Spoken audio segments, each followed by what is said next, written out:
Toronto police spent years chasing a serial killer, and they found the evidence somewhere they never expected. In the 2010s, something weird was happening in Toronto, specifically in Church in Wellesley, the city's gay village. Men were going missing. The first disappearance happened on September 6, 2010, when 40-year-old Skandaraj Skanda Navaratnam was seen leaving a bar with another man. Then, on December 29th, it happened again. Abdul Basir, or Basir Faizi, was reported missing. When police asked what his last known location was, the answer raised a red flag, near Church in Wellesley. And then, things went quiet. For 2 years, there were no more disappearances. The cases became less of a priority, and theories floated about the fate of the two men. Had they just run away? Maybe they had left the area drunk and gotten into an unfortunate accident. The community was divided, but those divisions would come back to haunt them on October 14, 2012, when the son of 58-year-old Majid Hamid Kayan reported him missing. He had last been seen near Yonge and Alexander Streets in the Church in Wellesley area. Faizi was known to be pretty active in the community. In fact, all of the men shared a similar profile: middle-aged, Middle Eastern or South Asian gay men. This profile was way too specific to dismiss all the disappearances as coincidence. The police started an investigation named Project Houston that initially focused on Navaratnam's disappearance after an Interpol tip suggested he had been murdered. But as the investigation widened, detectives began to re-examine the other two missing men as well, and the people who might be responsible. One of the first names they zeroed in on was convicted murderer Luca Magnotta. Investigators discovered plenty of disturbing material but concluded that Magnotta wasn't responsible for the men who had vanished. Project Houston pressed on, interviewing dozens of people active in the village, looking for witnesses, chasing leads, and publicly they came up with nothing. Or so it seemed at the time. By April 2016, the police had found no leads, no evidence, and no bodies. There was no suggestion that the men were anything more than missing. The village community was reeling as police insisted that there was nothing to see here. Eventually, life went back to normal. There were no further disappearances until June 26, 2017. That's when 49-year-old Andrew Kinsman went missing, but police were still reluctant to take the case. Andrew was a 6-foot 2-inch tall, 220-pound man. The idea that anyone could easily overpower and cause him harm was hard for police to believe. But his friends said differently. Andrew had left something behind, something he would never purposely abandon: his cat. Police released an official statement acknowledging the local fears, while stressing that their investigation had found no link between the missing men. But pressure from residents continued to mount. Later that summer, people in the village held the town hall to try to understand what was happening. Many had started to suspect what police refused to consider: a serial killer was stalking their community. So the police began to look into Andrew's finances, phone records, patterns of behavior, and they found nothing to suggest he had disappeared voluntarily. In fact, they had found the opposite. There had been no activity on Andrew's phone or financial accounts since the day he vanished. As the investigation continued, detectives uncovered yet another disappearance in the village that had gone largely unnoticed: that of 44-year-old Salim Esen, who went missing in mid-April. Esen struggled with drug use and was officially considered homeless. Friends said that he had been on a good path rebuilding his life. So when his disappearance briefly caught police attention, it was dismissed as Esen leaving on his own once again.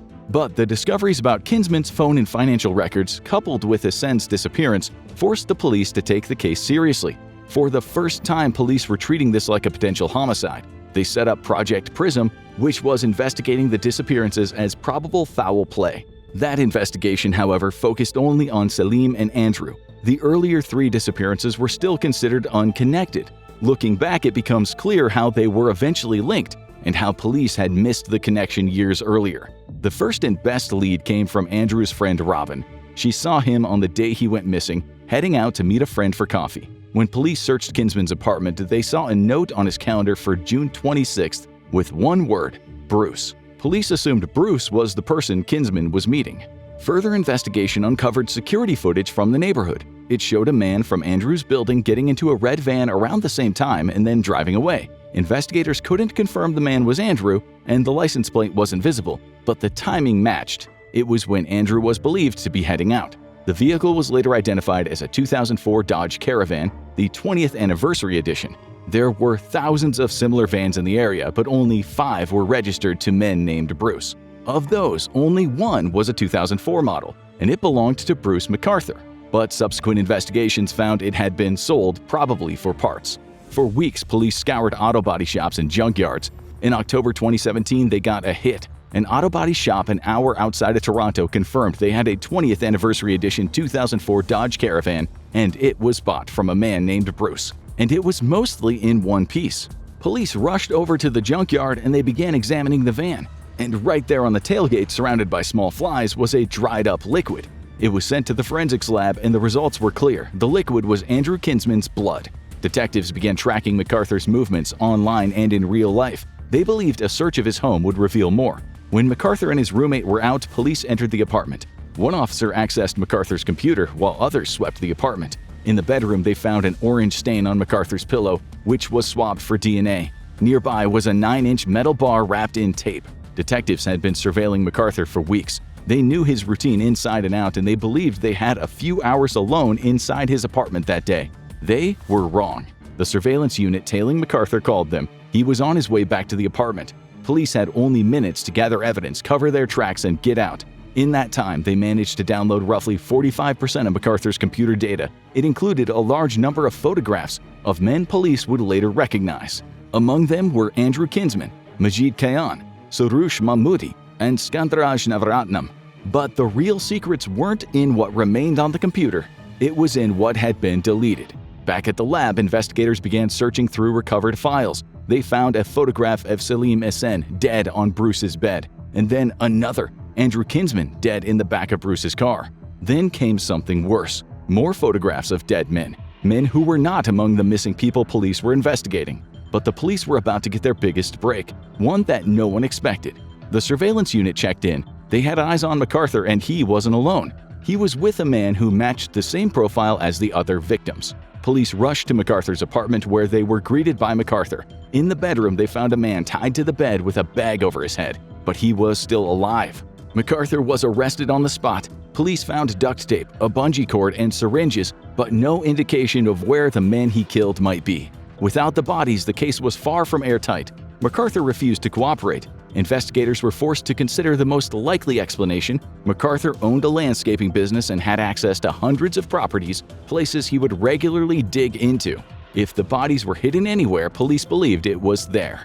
Investigators began reviewing the properties of dozens of MacArthur's clients. One address quickly stood out: 53 Mallory Crescent. The owners were friends of MacArthur and permitted him to store landscaping equipment there, giving him regular access to the property and his own set of keys. Police searched the property with cadaver dogs, focusing on the backyard, but they found nothing. It was starting to look like a bust.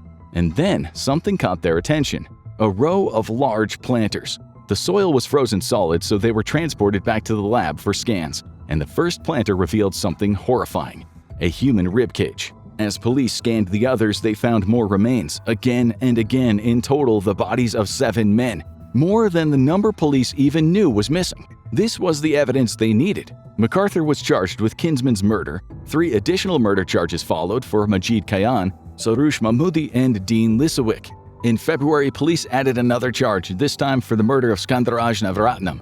Then, in April, 2 more charges were laid for Abdul Basir Faizi and Kirushna Kumar Kanagaratnam. And months later, after the snow melted, Hamid's body was found near the same property where the others had been recovered. Police laid another additional murder charge against MacArthur, but unease remained. What if there were more victims they didn't know about? After all, they hadn't known about all the missing men before. How many lives did Bruce MacArthur actually take? But there was still one part of the story that hadn't been answered. MacArthur should have been caught earlier, a lot earlier. So just how did Bruce MacArthur get away with these murders for so long? Partly, he knew who to target. In fact, if MacArthur hadn't targeted Andrew, a man who was open about his sexuality and deeply connected in the area, he might have continued killing for years without detection. Some of MacArthur's victims kept their sexuality hidden. A few were even married, living double lives. Soroush Mahmoudi was one of them. He was 50 years old, married, and living in the suburbs. His wife reported him missing on April 22, 2015, a week after she last saw him. He was never connected to the men missing from the village. He had taken care to remain discreet, keeping his presence there hidden from almost everyone.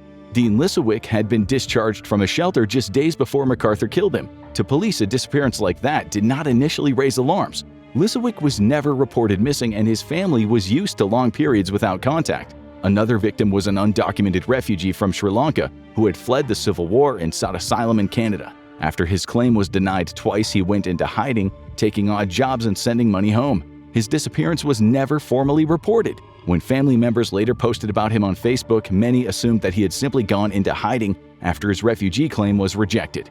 But police had a chance to stop MacArthur. In November 2013, he was brought in for questioning. He had been linked to all three men years before his actual arrest. His username, SilverFox51, was found in one of the victims' computers. MacArthur also said he knew him vaguely from hanging out at the same bar sometimes.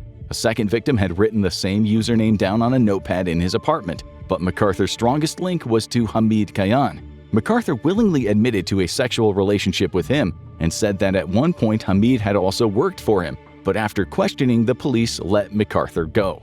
That will always haunt the village community. According to the police, MacArthur had an affable manner and look. He even played a mall Santa in the past. The fact that he also came in as a witness helped detectives make up their minds. But others also point out that because the village is such a tight-knit community, a lot of men frequent the same bars and cafes. They use the same dating sites. MacArthur having loose links to three of the men wasn't unique or surprising.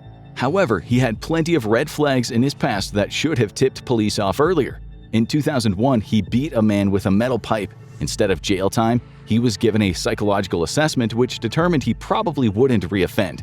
MacArthur was put on probation and banned from visiting the village for a defined period of time. Then in 2016, he assaulted someone again. In both cases, MacArthur used the same strategy to avoid serious scrutiny. He went to police voluntarily and reported the assaults himself on his own terms. In 2001, he told investigators he had believed he had assaulted a man, but he claimed he couldn't remember the incident. In 2016, he said he believed his victim had wanted to be choked. That victim was a married man whose wife did not know he was seeing other men. He had little incentive to press charges or push the investigation further. There are some who believe the police didn't take these crimes seriously as they affected the gay community. There was also the fact that most of the men weren't white and some had issues with drugs and homelessness. Many believe police only took the possibility of a serial killer seriously after Andrew Kinsman, white and well-connected, was found dead. MacArthur is currently serving 8 concurrent life sentences for his crimes with parole eligibility after 25 years, but he was 67 years old at the time of sentencing. In practical terms, it amounts to a life sentence. Now go check out how a serial killer turned his victims into burgers, or click on this video instead.